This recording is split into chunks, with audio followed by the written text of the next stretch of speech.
Hey guys, welcome to Cafepedia. और आज की इस वीडियो में मैं आपको बताने वाला हूं कि प्राइवेट कैंडिडेट क्या होता है, यानी कि CBSE private candidate. CBSE private candidate जो होते हैं वो दो रीजंस से बनते हैं। जो सबसे पहला रीज़न है वो ये है कि अगर आप फेल कर जाते हैं तब आप बनते हैं, या फिर अगर आपको स्कूल अटेंड नहीं करना तब आप बनते हैं। अब मैं आपको इसकी पूरी प्रोसीड्यूर बताने वाला हूँ, हर कुछ बताने वाला हूँ कि क्या कैसे वर्क करता है। तो सबसे पहली बात कि अगर इन केस मान लीजिए आप 12th में फेल कर गए और उसके बाद क्या हुआ कि जब फेल कर गए तो आपको ऑफ कोर्स ये बात है कि आपको दोबारा स्कूल में एडमिशन जब आप लेने जाओगे तो वो आपको रिक्वेस्ट करेंगे कि आप 11th फिर से पढ़ो और फिर 12th दो। और कुछ कुछ ऐसे स्कूल होते हैं जो कि मैनेज कर लेते हैं कि चलो ठीक है, तुम्हारा 12th में ही डायरेक्ट एडमिशन ले लेंगे।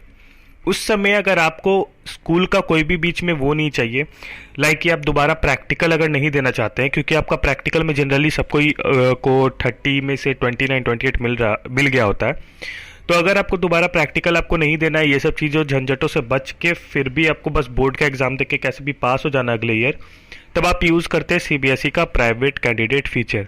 उसमें आपको कुछ नहीं करना होता, आप ऑनलाइन जाके रजिस्टर करते हैं सीबीएसई के साइट पे प्राइवेट कैंडिडेट, और फिर आप प्राइवेट कैंडिडेट बन जाते हैं सीबीएसई के, जिसमें कि बस आपको एग्जाम देना होगा और फिर आपका जो भी रिजल्ट होगा उस पर बेसिस होगा। जैसे नॉर्मली मार्कशीट जो आता है उसमें स्कूल नेम लिखा रहता है और सीबीएसई प्राइवेट कैंडिडेट में स्कूल नेम नहीं लिखा होता है। अब आते हैं हम लोग 10th के बाद प्राइवेट कैंडिडेट बनने पे। तो बहुत ऐसे बच्चे होते हैं जो कि 9th के बाद ही प्राइवेट कैंडिडेट बन जाते हैं और 10th में जो है वो लोग स्कूल अटेंड नहीं करते हैं। 10th में वो लोग जो है बोर्ड्स प्राइवेट कैंडिडेट बन के देते हैं। प्राइवेट कैंडिडेट का बेसिकली एक ही सिंपल और बेसिक फंडा है कि आप जो है आपके बीच में स्कूल का कोई इंटरेक्शन नहीं होने वाला, आप डायरेक्ट सीबीएसई से आपका इंटरेक्शन हो रहा है, बीच में कोई स्कूल नहीं, कोई प्रिंसिपल नहीं, कोई कुछ नहीं, और आप सीधा सीधा क्या कर रहे हैं, आप सीधा सीधा जाके एग्ज़ाम को देना है। आपको बस आपको एग्ज़ाम देना, फाइनल एग्ज़ाम, और कोई एग्ज़ाम, और आपको कुछ भी नहीं देने की ज़रूरत है, ठीक है। और लेकिन in the case of 12th आपको 12 अगर आप 11th 12th में सीबीएसई प्राइवेट कैंडिडेट बन रहे हैं तो उसमें क्या है कि आप जब 12th में एग्ज़ाम आपका आएगा बोर्ड्स एग्ज़ाम, तो उससे पहले आपको प्रैक्टिकल के लिए बुलाया जाएगा, क्योंकि 12th का प्रैक्टिकल सबसे ज़्यादा ज़रूरी होता है। तो 12th के प्रैक्टिकल के लिए आपको वहाँ पर बुलाया जाएगा। एक सेंटर होता है प्राइवेट कैंडिडेट का अलग प्रैक्टिकल के लिए, या फिर आपको किसी स्कूल के साथ करके आपको बुलाया जाता है। वहाँ पर आपकी प्रैक्टिकल की एग्ज़ाम होती है। उसके बाद आपका प्रैक्टिकल के बाद क्या होता है कि आप नॉर्मली बोर्ड्स एग्ज़ाम जो होता है वो देते हैं, ठीक है। सेंटर आपका भी होता है, सब कुछ आपका भी होता है, और आप जाके अपना एग्ज़ाम देते हैं। तो सीबीएसई प्राइवेट कैंडिडेट इस बेसिकली क्या है, सीबीएसई प्राइवेट कैंडिडेट कुछ नहीं है, बस यही है कि बीच में स्कूल नहीं होता, अब स्कूल का इंटरेक्शन नहीं होता है। अब यहाँ पर बहुत लोगों का ये होगा कि सर नॉन अटेंडिंग और प्राइवेट कैंडिडेट ये दोनों में क्या फ़र्क है। तो नॉन अटेंडिंग क्या होता है कि स्कूल आपका नॉन अटेंडिंग करवाता है, जो कि एक तरह का इलीगल चीज़ भी है लेकिन फिर भी हो रहा है।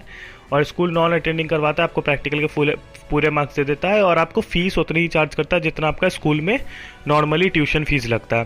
पर प्राइवेट कैंडिडेट में क्या है कि बस आपको एग्ज़ाम देना है और आपका सिर्फ और सिर्फ एग्ज़ाम फीस और रजिस्ट्रेशन फ़ी, ये दोनों फ़ी चार्ज होता है, और इसके अलावा कोई खास फ़ी चार्ज नहीं होता है। यानी कि आपका समझो कि 6 to 7 या फिर 7 to 8,000 में सारा काम निपट जाएगा 11th-12th का।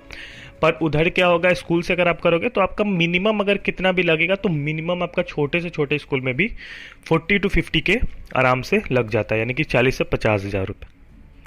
तो प्राइवेट कैंडिडेट बेसिकली ये है। अब बात करते हैं उसके फ़ायदे और नुकसान की।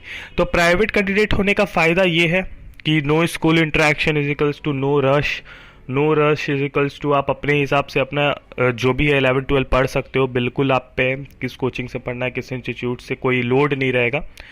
लेकिन इसका कॉन्स ये रहेगा आपके लिए, कॉन्स ये है कि आपका जब प्रैक्टिकल का एग्ज़ाम होता है ना, वो आपको जेन्युइनली देना पड़ता है, मतलब वो आपको देना पड़ेगा, आपको प्रैक्टिकल की नॉलेज पूरी होनी चाहिए। पर अगर आप किसी स्कूल से हो तो उससे फ़ायदा ये हो जाता है कि आपको प्रैक्टिकल का जो मार्क्स है ज़्यादातर मैनेज ही कर देता है स्कूल वाला। आपका प्रैक्टिकल का मार्क्स जो है मैनेज हो जाता है, और प्रैक्टिकल का मार्क्स 12th के मार्क्स में बहुत ज़्यादा मायने रखता है, क्योंकि मेनली ये होता है कि 12th के मार्क्स में प्रैक्टिकल का मार्क्स 30 मार्क्स का मायने रखता है, तो वो बहुत ज़्यादा इंपॉर्टेंट होता है प्रैक्टिकल का मार्क्स। अब देखिए यहाँ पर बहुत लोगों का ये होगा कि प्रैक्टिकल क्या सबका होता है, तो हाँ जी, प्रैक्टिकल साइंस कॉमर्स आर्ट्स तीनों का होता है। अगर आपको ऐसा कहीं थोड़ा भी लग रहा है कि प्रैक्टिकल सिर्फ और सिर्फ साइंस का होता है, तो ऐसा नहीं है, कॉमर्स का भी होता है। कॉमर्स में इनफैक्ट की अकाउंट्स का भी होता है, बिजनेस स्टडीज़ का भी होता है, हर किसी का प्रैक्टिकल होता है। तो ऐसा बिल्कुल भी नहीं है कि प्रैक्टिकल सबका नहीं होता है, सबका प्रैक्टिकल होता है, ठीक है। तो वही है आपका प्राइवेट कैंडिडेट फीचर, जिसको कि अगर आपको प्राइवेट कैंडिडेट बनना है तो आपको सीबीएसई के साइट पे जाके वहाँ पर आपको लेफ्ट में एक टॉगल मिलता है, वहाँ से आप जाके इसको रजिस्टर कर सकते हैं, तो वो बिल्कुल आप पे है, आपको अगर करना है तो आप ज़रूर करिए, क्यों नहीं करिएगा। तो ऑफ कोर्स वो चीज़ है जो एक फ़ीचर है जिसका फ़ायदा उठा सकते हैं, लाभ उठा सकते हैं, अगर आप उतने अच्छे बैकग्राउंड से बिलोंग नहीं करते और आपको कम पैसे खर्च करके भी सीबीएसई से पढ़ाई करनी है। तो यही था आपका नॉलेज। अगर आपको ये वीडियो अच्छी लगी होगी तो प्लीज़ इसे लाइक कर दीजिएगा, आपका मन है तो, नहीं मन है तो नहीं करिए लाइक, कोई दिक्कत नहीं है। और फिर मिलते हैं हम लोग किसी अगली वीडियो में, पर कुछ समय बाद, because I am taking a break from YouTube. हाँ तो ठीक है, चलिए बाय, ख्याल रखिएगा, टेक केयर, पीस।